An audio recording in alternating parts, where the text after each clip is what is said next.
বুঝুক, ফায়দা হবে কি হবে না? অনেকে কয় কোরআন না বুঝলে কোনো ফায়দা নাই।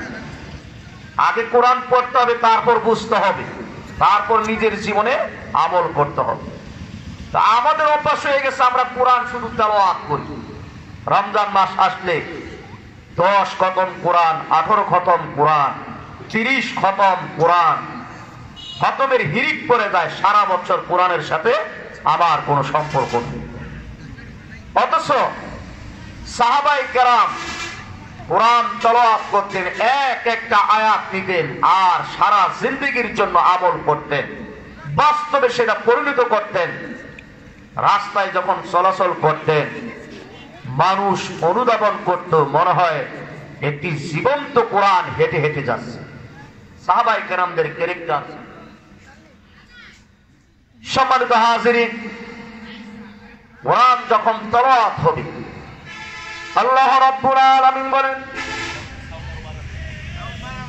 وَإِذَا تُلِيَتْ عَلَيْهِمْ آيَاتُهُ زَادَتْهُمْ إِيمَانًا وَعَلَى رَبِّهِمْ يَتَوَكَّلُونَ। মুমিন যখন তেলাওয়াত শুনবে আর ঘরে বসে থাকতে পারবে না। কোরআন তেলাওয়াত যখন শুনবে, এক নম্বরে তার হৃদয়ের ভিতরে কম্পন সৃষ্টি হবে।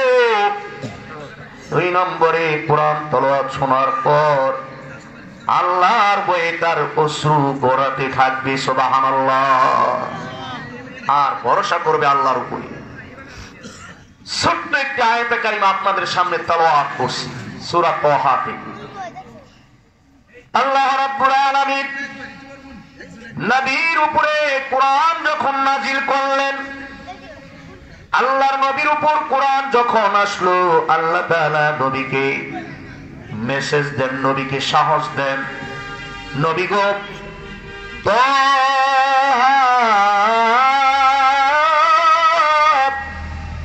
মা আনজালনা আলাইকাল কুরআন লিতাশকা। কোরআন আমি এই জন্য নাজিল করি নাই যে আপনি এই কোরআন পাওয়ার পর, এত সুন্দর একটি উত্তম কিতাব পাওয়ার পর আপনি নির্যাতিত হবেন, অসহায় হবেন, আপনি হতবাক হবেন। কোরআন দিয়েছি মানুষের কল্যাণের জন্য, কোরআন দিয়েছি মানুষকে হেদায়েতের রাস্তায় ডাকার জন্য, আহ্বান করার জন্য। আপনি কিসের হতবাক? সম্মানিত হাজিরিন, এই কোরআন যারা মানবে না, নিজেকে যারা তাহাজ্জুদ গুজার দাবি করতে পারে, যারা নিজেকে জিকিরওয়ালা দাবি করতে পারে, 5 ওয়াক্ত সালাত আদায় করতে পারে, হজ করতে পারে, যাকাত আদায় করতে পারে, দান সদকা করতে পারে, কিন্তু নিজের জীবনটা যদি কোরআনের পক্ষে যদি সমর্থন না থাকে, কোরআনের প্রতি যদি আমার সাটিফাই না থাকে, আমার মুসলিম দাবি করাটাও সঠিক না। ঠিক কিনা? আমি নামাজ পড়লাম, তাহাজ্জুদ পড়লাম আর নিজেকে মুসলিম দাবি করলাম, কিন্তু সব সময় আমি কোরআনের বিপক্ষে কাজ করলাম।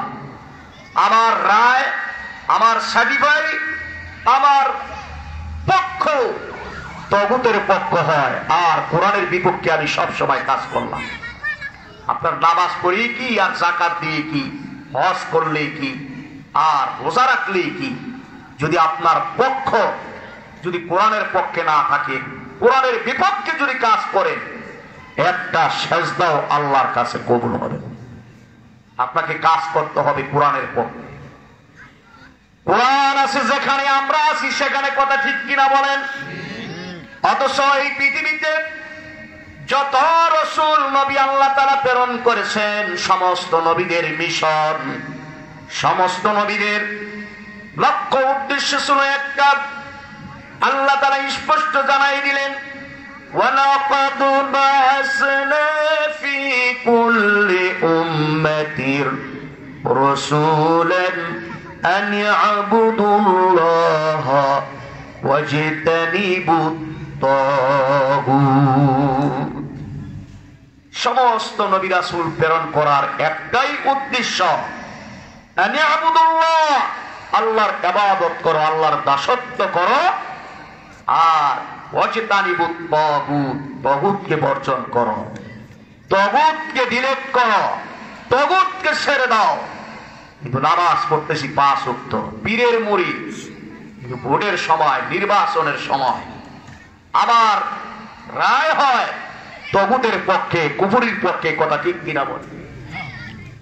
কিয়ামতের ময়দানে, মুসিবতের দিন আল্লাহ রাব্বুল আলামিন যখন আপনাকে বলবে তুমি জিনা করেছো, তুমি তো দুর্নীতিবাজ, আপনি বলবেন আল্লাহ জীবনে জিনা করি নাই, জিনার নিকটবর্তী হই নাই।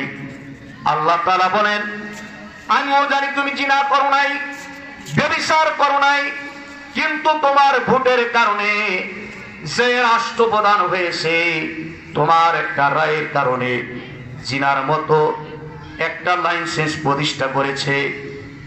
এই জন্য তোমার ভোটের কারণে সেই সমাজে জিনা ব্যভিচারের অনুমতি রয়েছে, জিনা প্রতিষ্ঠিত হয়েছে। আজ তুমিও জিনাকারীর কাতারে শামিল হয়ে যাও, কারণ তোমার একটা ভোটের কারণে, তোমার একটা রায়, তোমার একটা সমর্থনের কারণে আজকে সমাজে, রাষ্ট্রে জিনার মতো, ব্যভিচারের মতো একটি অনুমোদন স্বীকৃত হয়েছে। তুমিও সেই পথে চলে যাও। আরেকজনকে বলবে তুমি মদ পান করছো, বলে আমি মদ পান করি নাই। আল্লাহ তাআলা বলবেন মদ পান করছ নাই ঠিক, তোর একটা ভোটের কারণে, তোর একটা সমর্থনের কারণে যেই রাষ্ট্রের ভিতরে মদের লাইসেন্স হয়েছে, তুই যদি ভোটটা না দিতি তাহলে এই মদ স্বীকৃতি পাইতো না, মদ এইভাবে বৈধতা ঘোষণা হইতো না। তুমিও যাও, যারা মদ পান করে হারাম কাজ করে যারা জাহান্নামে গেছে, তুমিও চলে যাও। সম্মানিত হাজিরিন, মনে রাখবেন এই সমাজে যারা 5 ওয়াক্ত নামাজ যেমন ফরজ, রোজা যেমন ফরজ, যাকাত যেমন ফরজ, হজ যেমন ফরজ, আল্লাহর জমিনে, এই পৃথিবীর ভূমণ্ডলে সর্বত্র জায়গায় আল্লাহর দ্বীন প্রতিষ্ঠা করা তার চাইতেও বেশি ফরজ। নামাজ পড়বেন, রোজা রাখবেন, যাকাত দিবেন, আল্লাহর জমিনে আল্লাহর আইন, আল্লাহর সংবিধান বাস্তবায়নের চেষ্টা করবেন না। নামাজে মাশাআল্লাহ 5 ওয়াক্ত পড়তেছেন, যাকাত দিচ্ছেন, রোজা রাখছেন, হজ করতেছেন, কিন্তু ইকামতে দ্বীন প্রতিষ্ঠার জন্য যখন আপনাকে ডাকা হয়, আপনার বাহুবল থরথর করে কেঁপে ওঠে, আপনি জিহাদের ময়দান থেকে প্রত্যাখ্যান করেন, তাহলে বোঝা গেল আপনার ঈমানের দাবি সঠিক না, আপনার এই দাবি তাগুতের দাবি। কথা ঠিক কিনা? যতক্ষণ পর্যন্ত আপনি দ্বীন প্রতিষ্ঠার আন্দোলন না করবেন, কারণ মুসলমান লড়াই করবে আল্লাহর প্রতি। কথা ঠিক কি? এটা কি আমার কথা? আমরা কোরআন থেকে আপনাকে দলিল দিচ্ছি। আল্লাহ তাআলা বলেন আল্লাযীনা আমানু ইউকাতিলুনা ফি সাবিলিল্লাহ,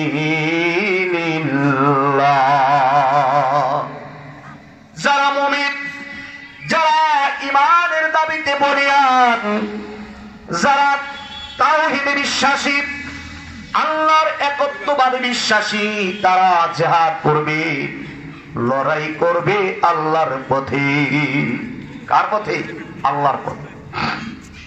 আর যারা তাগুত, যারা কুফরিতে বিশ্বাসী, আল্লাহ তাআলা বলেন ওয়াল্লাযীনা কাফারু ইউকাতিলুনা ফি সাবিলিত তাগুত। আর যারা তাগুত, শয়তান, যারা তাগুতের অনুসারী, তাগুতের আনুগত্যকারী, তারা জিহাদ করবে তাগুতের পথে, শয়তানের পথে। কথা ঠিক কিনা বলে? এজন্য আমার ভাইরা, সব সময় দ্বীন প্রতিষ্ঠা যদি এই জমিনে না হয়, দুর্নীতিও দূর হবে না, সুদও দূর হবে না। যারা আজকে বলে ইসলামের সাথে কোরআনের সাথে রাজনীতির কোনো সম্পর্ক নাই, নাউজুবিল্লাহ। অথচ আল্লাহ তাআলা রাষ্ট্র ব্যবস্থার ক্ষেত্রে রাষ্ট্রীয় শক্তির ব্যাপারে আল্লাহ তাআলা এমন একটা সূরা নাজিল করলেন, সূরা মুলুক। আল্লাহ তাআলা কুরআনুল কারীমের বহু জায়গায় কর্মসূচি দিয়ে দিন প্রতিষ্ঠার আন্দোলনের কথা বলেছেন। আল্লাহ রাব্বুল আলামিন বলেন, ইন্না আনজালনা ইলাইকা লিতাহকুমা বাইনান নাসি বিমা আরাকাল্লাহ। হে নবী, নিশ্চয়ই আপনার উপর ওহী প্রত্যাদেশ করেছি, ওহী নাজিল করেছি। এই কোরআন দিয়ে আপনি শাসন ব্যবস্থা করবেন, শাসন ব্যবস্থা পরিচালনা করবেন। কোরআন যেইভাবে শাসন করতে বলেছে সেইভাবেই আপনি শাসন করবেন। তার নির্দেশ, আল্লাহর নির্দেশ। ইন্না আনজালনা ইলাইকা লিতাহকুমা বাইনান নাসি বিমা আরাকাল্লাহ। সম্মানিত হাজিরিন, শুধু কি তাই নয়, যারা বলে রাজনীতির সাথে কোরআনের কোনো সম্পর্ক নাই, কোরআনের সাথে ইসলামের সাথে রাজনীতির কোনো সম্পর্ক নাই, আল্লাহ রাব্বুল আলামিন রাষ্ট্র ব্যবস্থা যদি মুসলমানের হাতে চলে যায়, মুসলমানরা যদি রাষ্ট্রীয়ভাবে ক্ষমতায় আসে, তাদের কর্মসূচি হবে সাইয়াদ। আল্লাহ রাব্বুল আলামিন সেই কর্মসূচি দিয়ে আল্লাহ তাআলা বলেন, আল্লাযীনা ইম্মাক্কান্নাহুম ফিল আরদি আকামুস সালাতা ওয়া আতুস যাকাতা ওয়া আমরু বিল মা'রুফ ওয়া নাহা আনিল মুনকার। আমি যদি মুসলমানের হাতে যদি রাষ্ট্র ক্ষমতা দেই, তাদেরকে যদি আমি প্রতিনিধিত্ব দান করি, তাদের কর্মসূচি হবে 4টা। 1 নম্বর, তারা নামাজ প্রতিষ্ঠা করবে। 2 নম্বরে তারা যাকাত দিবে। 3 নম্বরে ওয়া'মুরু বিল মা'রুফ, সৎ কাজের আদেশ করবে। ওয়া নাহা আনিল মুনকার, এবং অসৎ কাজ থেকে মানুষকে বিরত রাখবে। 4টা দাবি যদি মুসলমানরা ক্ষমতায় আসে। আচ্ছা বলেন, রাষ্ট্র ক্ষমতায় যদি মুসলমানরা না যায়, আর যদি আমি চেয়ারে বৈশা খতমে খাজা গান করি, আল্লাহ সুদ পরিহার করো, সুদকে দূর করো, আর যদি এখানে বৈশা দোয়া ইনুস পড়ি, আল্লাহ দুর্নীতি দূর করো, রাষ্ট্র ক্ষমতায় যাওয়া পর্যন্ত সুদ কি দূর হবে? ঘুষ কি দূর হবে? দুর্নীতি দূর হবে? কোনদিন দূর হবে না। আল্লাহর রাসূল সাল্লাল্লাহু আলাইহি সাল্লাম বলেন, আল ইসলামু বিসুলতান আল ইখওয়ান বিসসাওয়াম। রাজনীতি আর ইসলাম দুজন হচ্ছে সহোদর ভাইয়ের মতো, একটা ছাড়া আরেকটা সংশোধন করা সম্ভব না। রাষ্ট্র শক্তি হল এটার ভিত্তি অট্টালিকা, আর এটার পারাদার হলো কোরআন এবং ইসলাম। অর্থাৎ কোরআন ছাড়া, ইসলাম ছাড়া রাষ্ট্র ক্ষমতা স্থায়িত্ব হতে পারে না। যে সমাজে কোরআন দিয়ে যদি রাষ্ট্র পরিচালনা করা হয়, কোরআন দিয়ে যদি শাসন ব্যবস্থা চালু করা হয়, ওই সমাজে জিনা ব্যভিচার থাকবে না, ঘুষ থাকবে না, দুর্নীতি থাকবে না। আল্লাহর রাসূল সাল্লাল্লাহু আলাইহি সাল্লামের জামানায় কুরাইশ বংশের এক লোক চুরি করলো। আল্লাহর রাসূল সিদ্ধান্ত নিলেন চোরের বিচার করবেন। আল্লাহর রাসূল সিদ্ধান্ত নিয়ে ফেলেছেন চোরের হাত কাটতে হবে। কুরাইশ বংশের সবাই চিন্তায় পড়ে গেল, হায়রে, আল্লাহর রাসূল যদি কুরাইশ বংশের হাত কেটে দেন, তাইলে আমাদের বংশের নাসিকা কর্তন হবে, আমাদের বংশের সব মর্যাদা ক্ষুণ্ণ হয়ে যাবে। সবাই মিলে ওসামা বিন যায়েদ, যায়েদের পুত্র ওসামা ছোট্ট আল্লাহর রাসূলের পরম পুত্রের নাতি, সব সময় আল্লাহর রাসূলের কোলে বসে থাকেন, ওঠা বসা করেন। আল্লাহর রাসূল তাকে খুব ভালোবাসেন, আর ওই ছোট্ট শিশু তাকেও ভালোবাসেন। ওসামাকে বলা হলো, ওসামা তুমি তো ছোট্ট মানুষ, আল্লাহর রাসূলের সাথে তোমার অনেক ঘনিষ্ঠতা আছে, তুমি যদি আল্লাহর রাসূলকে প্রস্তাব করো, কোনদিন আল্লাহর রাসূল তোমার উপর রাগ করবেন না। ওসামাকে সবাই শিখাই দিল। ওসামা বলে, দাদা আপনি যদি কুরাইশ বংশের এই বিষয়টা যদি একটু হালকা করেন, হাতের বদলে যদি একটু জরিমানা করেন, তাহলে কুরাইশ বংশের মর্যাদা বাস্তবে মর্যাদাই থাকবে। আর যদি আপনি হাত কেটে দেন, কুরাইশ বংশের মর্যাদা সারা পৃথিবীর কাছে জীবন ভর সব সময় মাথা নত হয়ে যাবে। আল্লাহর রাসূলের কাছে যখন এই ছোট্ট শিশু যখন প্রস্তাব দিলেন, আল্লাহর রাসূল বলেন, এই কথা ওসামার নয়, এই কথা তোমরা তাকে শিখিয়ে দিয়েছো।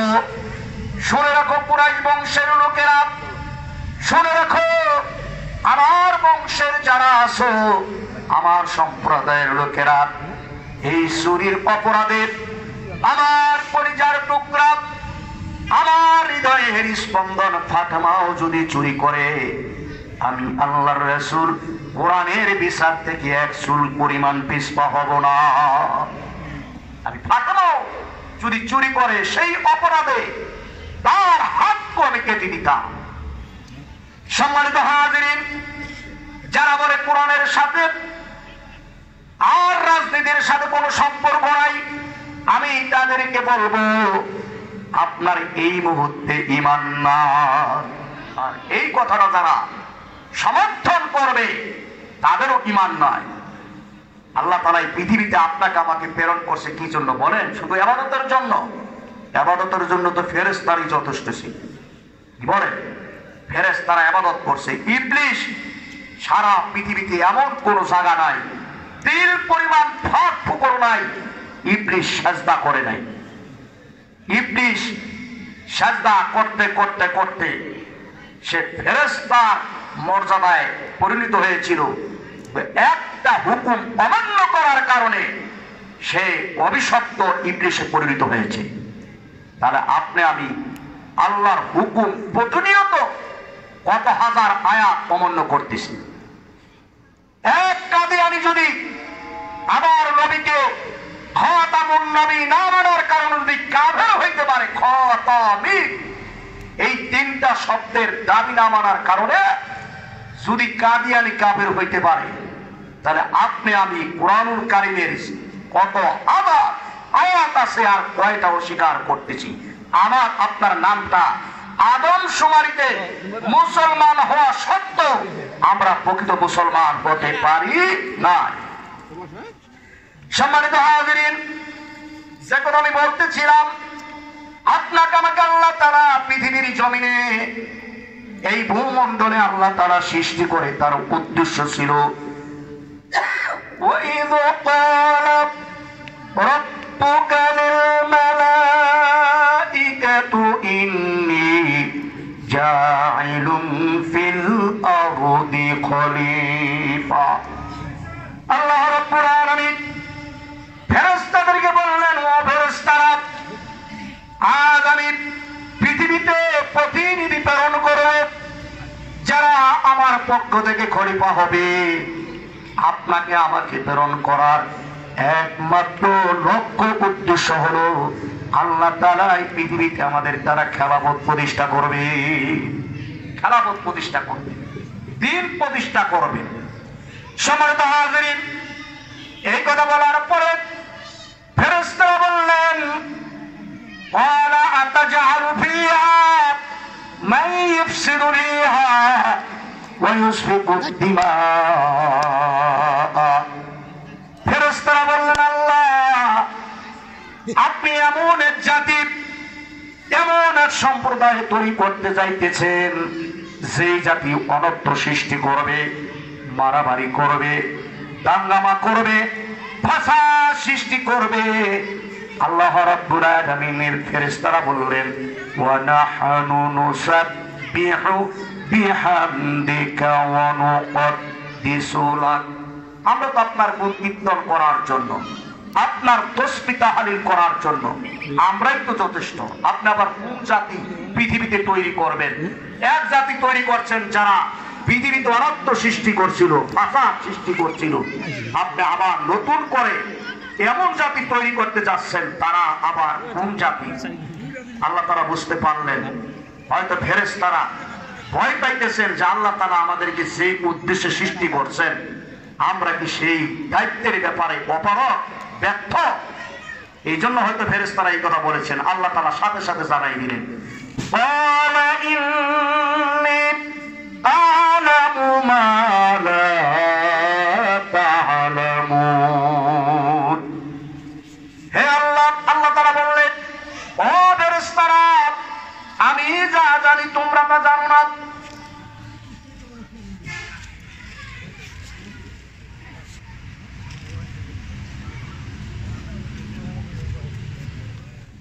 আল্লাহ তাআলা বললেন ও ফেরেশতারা, আমি যা জানি তোমরা তা জানো না।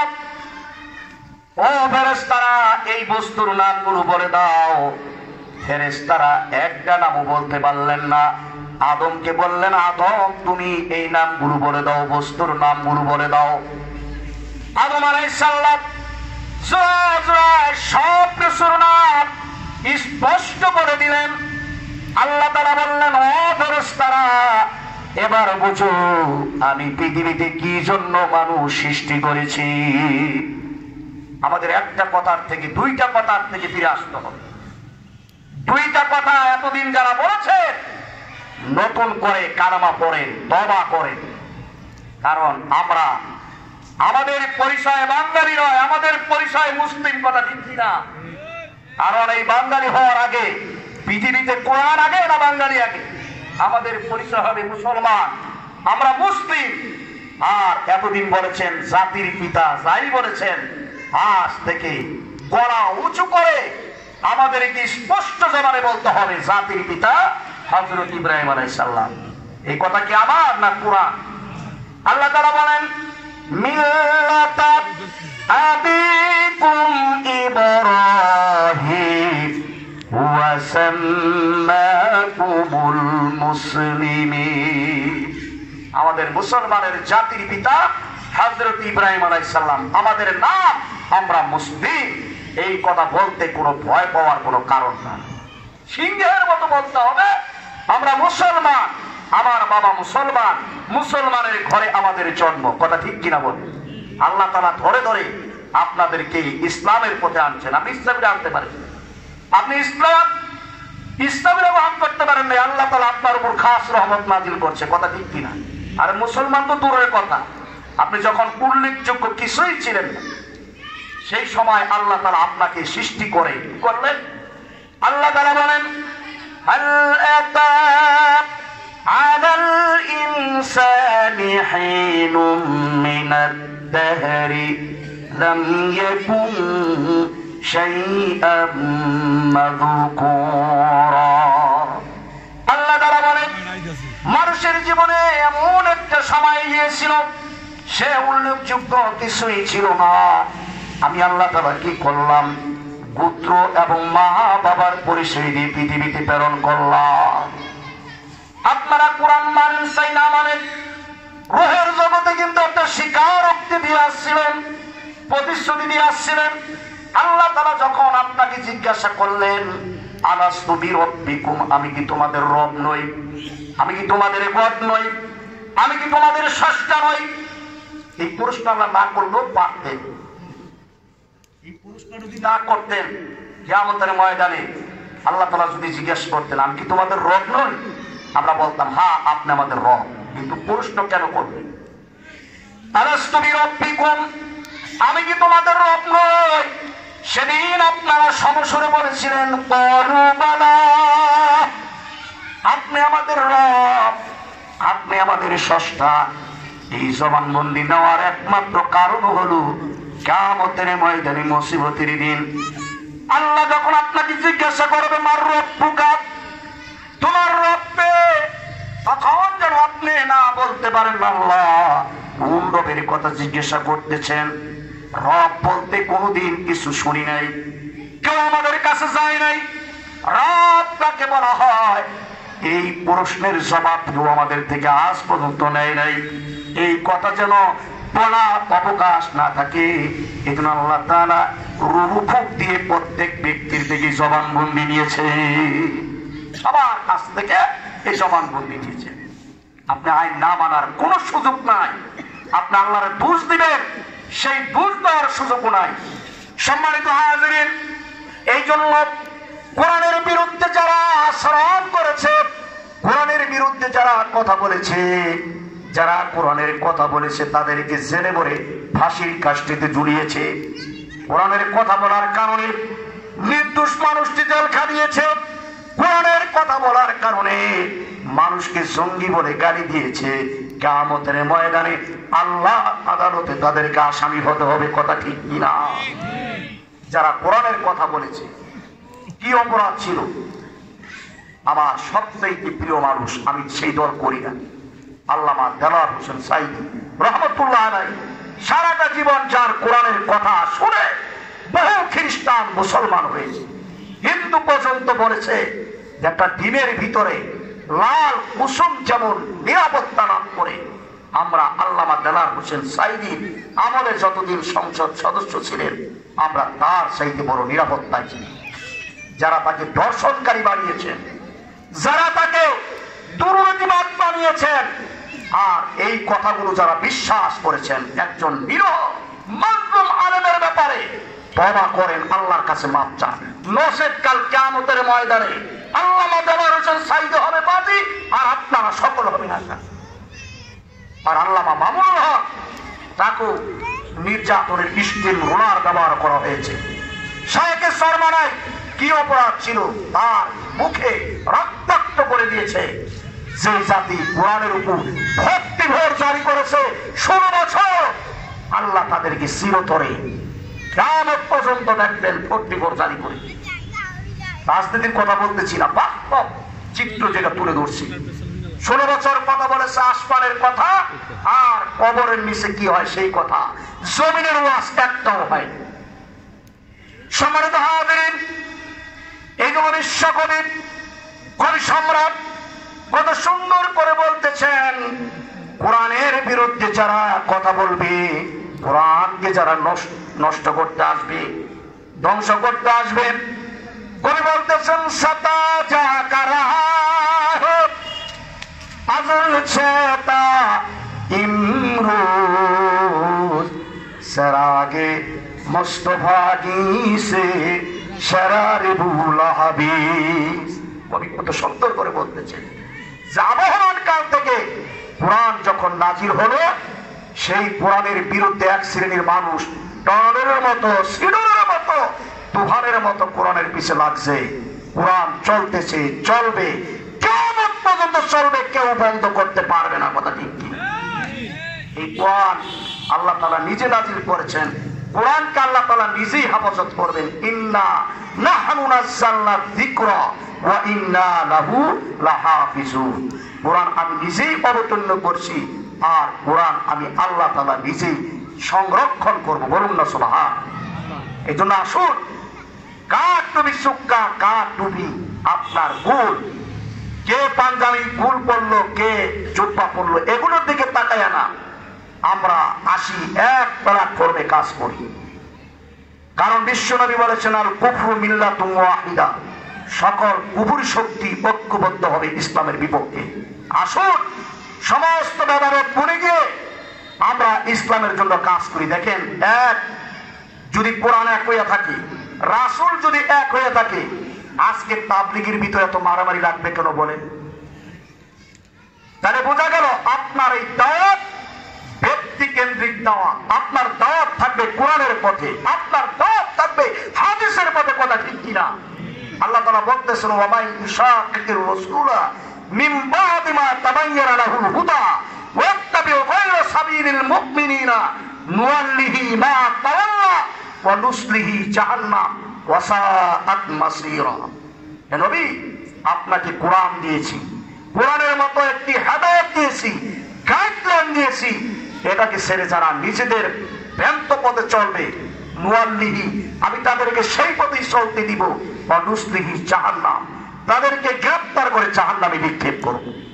এক সাদের জন্য নিরীহ ইস্তেমার মঠে আপনার ঘুমায় রইল আর অতর্কিত হামলা করে আনন্দকে আপনি হত্যা করলেন। কার হাত আপনি রঞ্চিত করলেন? কার রক্ত দিয়ে আপনি প্রমাণ করলেন যে আপনার দাওয়াতি প্ল্যাটফর্ম সঠিক পথে আছে? এটা কোনো দাওয়াতি কার্যকলাপ হতে পারে না। খুন করে, রক্তাক্ত করে, আপনার ফাসাদ করে, জঙ্গি তৎপরতা করে, এটা কোনো দাওয়াতি কাজ হইতে পারে না। এটা সন্ত্রাসী কার্যকলাপ, এটা জঙ্গি তৎপরতা, কথা ঠিক কিনা? এই জন্য যদি আপনার দাওয়াত হয় কোরআনের দিকে, হাদিসের দিকে, ইসলামের দিকে, নবী এক, রাসূল এক, কোরআন এক, তাই এত ভেদাভেদ থাকবে কেন? আল্লাহ তাআলা বলতেছেন, আমি আর 2 মিনিটের মধ্যে আমার কথা শেষ করবো। আমাকে বলছে 35-এর মধ্যে শেষ করতে, কথা বাড়াই বানাইছে। ইন্নাল্লাযীনা ফাররাকু দীনাহুম ওয়া কানু শিয়াআন লাস্তা মিনহুম ফি শাই। নিশ্চয়ই যারা একটা পথ থেকে বেরিয়ে আরেকটা পথে যখন বিভক্ত করবে, বিভিন্ন পথ বের করে নিবে, নবী গো, তাদের সাথে আপনার কোনো সম্পর্ক নাই। আজকে আপনারা যারা মিছিল করেন, ধর্ম যার যার, উৎসব সভা, নাউজুবিল্লাহ বলেন না, এই কথা যদি আপনার বিশ্বাসের সাথে হয়ে থাকে, আপনার ঈমান নাই। বলতে হবে ধর্ম যার যার, উৎসব তার তার। তাহলে নবী যদি এই কথা মাইনা নিতেন, তাহলে নবীর দাঁত ভাঙা লাগতো না, নবীর রক্ত দেওয়া লাগতো না। 50-50 নবীকে যখন প্রস্তাব দিল, তুমি আমাদের এই প্রতিমার পূজা করো 1 বছর, আর আমরা গিয়ে তোমার ওই ষষ্ঠটাকে 1 বছর ঈদ করব, রোজা রাখবো। নবী যদি মাইনা নিতেন তাহলে কোনো কথা থাকতো? নবীজি মানেন নাই। নবীর পক্ষে আল্লাহ তাআলা ঘোষণা দিলেন, কুল ইয়া আইয়ুহাল কাফিরুন লা আ'বুদু মা তা'বুদুন। হে নবী, আপনি বলুন, তোমরা যার ইবাদত করো আমি তার ইবাদতকারী নই, আর আমি যার ইবাদত করি তোমরা তার ইবাদতকারী নও। আজকে আমরা মুসলমান, হিন্দুদের ধর্মীয় উৎসব হবে, এটা তাদের স্বাধীনতা, সেখানে গিয়ে আমরা কবিতা আবৃত্তি করি, সেখানে গিয়ে প্রবন্ধ রচনা করি, তাদের ওখানে শুভেচ্ছা বিনিময় করি। একটা স্পষ্ট ঈমান ভঙ্গের কারণের ভিতরে আছে। কেউ যদি মুশরিকদের ওই ধর্মীয় উৎসবে যে কবিতা আবৃত্তি করে, সাহায্য করে, আপনার শারদীয় দুর্গা পূজায় গিয়ে শুভেচ্ছা বিনিময় করে, তার ঈমান থাকবে না। ইন্নাল্লাযীনা ক্বালু রাব্বুনাল্লাহ সুম্মা ইসতাকামু, নিশ্চয় যারা রবকে স্বীকার করছে, সুম্মা ইসতাকামু, এই কথার উপর যারা অবিচল থেকেছে, ফালা খাউফুন আলাইহিম ওয়ালা হুম ইয়াহজানুন, তাদের কোনো ভয়ও নাই, তাদের কোনো চিন্তাও থাকবে না। যাই হোক, যে কথাগুলো বললাম এগুলোকে আমার নিজের কথা না, কোরআনের কথা। খালি বলে যায় এই বেটায় তো আগে ভালো ছিল না, রাজনীতি শুনতে সমালোচনা। কথাগুলো আমি কোরআন থেকে বলছি, একটাও আমার বাপ দাদার কথা। কথা হবে সব কোরআন দিয়ে। আকাশ দিয়ে উড়ে গেছে, গাছের লাগে অনেকদিন ধরে হাত বান্ধা ইবাদত করছে, ওই কিসসা কাহিনীর সময় এখন নাই। আল্লাহ তাআলা আমাদের সকলকে সহিভাবে দিন কায়েমের আন্দোলনে শরীক হওয়ার তৌফিক দান করুন। দিন প্রতিষ্ঠা সারা পৃথিবীতে হোক, কোরআন দিয়ে সারা পৃথিবী যেন কোরআনের বাতাস বইতে থাকে, আল্লাহ সেই ব্যবস্থা করে দেয়। আপনাদের সকলের সুস্থতা কামনা করে, কল্যাণ কামনা করে আমার আলোচনা এখানে শেষ করছি। মামা আলাইনা ইল্লাল বালাগুল মুবিন। আসসালামু আলাইকুম ওয়া রাহমাতুল্লাহি ওয়া বারাকাতুহু।